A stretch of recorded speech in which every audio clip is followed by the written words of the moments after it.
a lot of people have always argued with me. I always say there's a communist takeover of the United States and a communist attack, and they go, Wayne, maybe it's socialist, it's not communist. And I keep saying to them, no, socialism is the economic system of communism, but communism is more of the political end, where you attack your opponents, you put them in prison, you send them to brainwashing camp.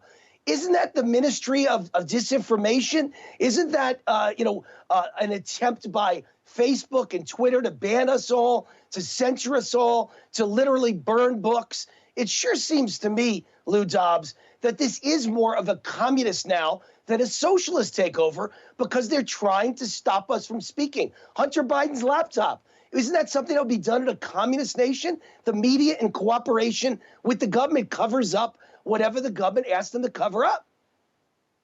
Well, and it's even worse than that, I think, Wayne, because no one asks anybody. They just do it reflexively. They just do it, yeah. Whether they're the Justice Department, the FBI, the intelligence community, 50 veterans of the intelligence community who lied through their teeth, saying that it was all Russian disinformation. Even the New York Times and the Washington Post, 500 days later, had to admit that the laptop was real, its contents were real, and it impugned the Biden, as you put it, crime family.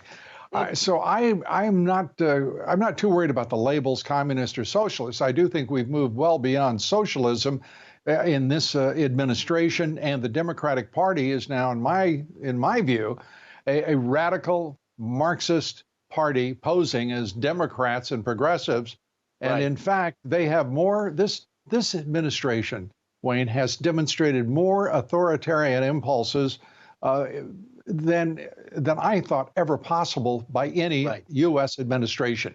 It is, whether it's communist, socialist, you name it, it's Marxist, it's totalitarian, and we had better come to our senses very quickly in this country and forestall any more of this nonsense. I've got to give the courts credit here.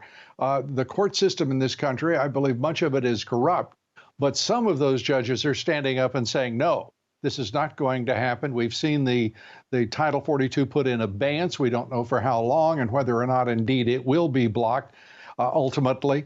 But we're seeing these federal judges begin to show spine and some independence from the Marxist left Democratic Party that put them in those judgeships.